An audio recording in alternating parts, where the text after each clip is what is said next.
These photos introduce one facet of the persecuted church. This is not the story of those that are martyred, although that happens. These are the stories, the vignettes and glimpses of those who must endure. They experience a lifestyle of endurance, a lifetime of patient subjection to authority that seems determined to crush their faith. Some falter and fall victim to the ever-present weight of fear, harassment, and isolation. For others, the pressure tends to purify. They begin to truly understand the simplicity of the good news, the gospel of Jesus. Instead of sliding uncontrollably into the insidious trap of hatred toward their persecutors, they respond in prayer and love. Yet they know the gospel they live could get them killed.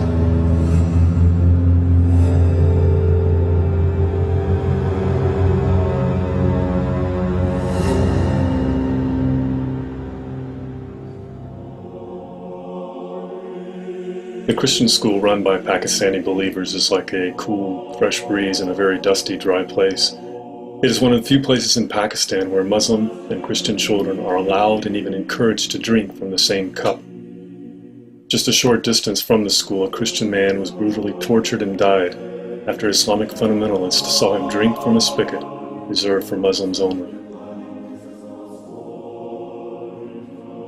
The backbreaking work of brickmakers and street sweepers are two of the few jobs available to Christians in Pakistan. The majority have limited educational opportunities. Their high illiteracy rate leaves them restricted mostly to menial jobs. To meet a quota, a brickmaker is often forced to have his entire family working with him all day long. I was told, being a Christian is not an easy way to go. It is a hard, challenging life. Sometimes the owner is not giving us full wages, but Jesus is keeping us safe in his hands. Jesus told the downtrodden to come and he will give them rest.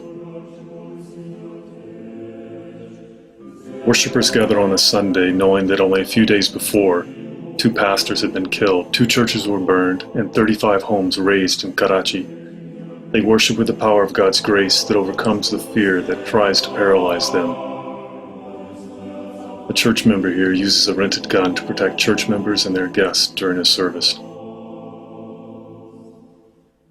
He moved to northern Pakistan to share the gospel with Muslims, to live in an area of almost complete darkness, fraught with physical danger and spiritual heaviness. He walks a path that is not easy. Earthly rewards may be few, but the passion that both captivates and enlivens him will not let him live in any other way.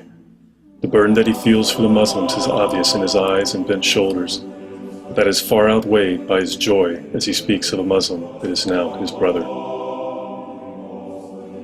The man on the right in this photo is a new believer from a Muslim background. Before his clandestine meeting with other believers, he made his driver leave him a long distance away. He then followed a circuitous route to the meeting place via a hotel, a market, and a mosque, always checking to see if he was being followed.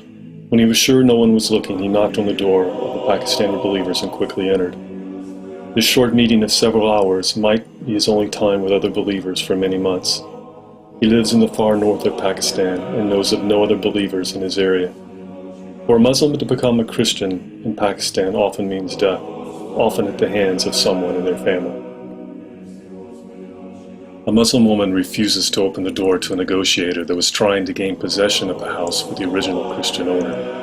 A Muslim family had moved into the house when the original occupants had fled, fearing retribution when their 2 sons were imprisoned on a 295C blasphemy charge. They have of yet not been able to move back in. This young man was falsely accused of blasphemy against Muhammad and had to flee and hide to escape jail or worse. The blasphemy law, 295C, hangs over the head of all that are non-Muslim in Pakistan.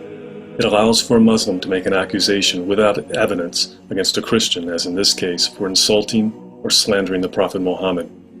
Jailing is immediate and often followed by weeks of torture, culminating in a possible death or life sentence. This believer was caught shortly after this photo was taken and thrown into prison for 1.5 years before being released.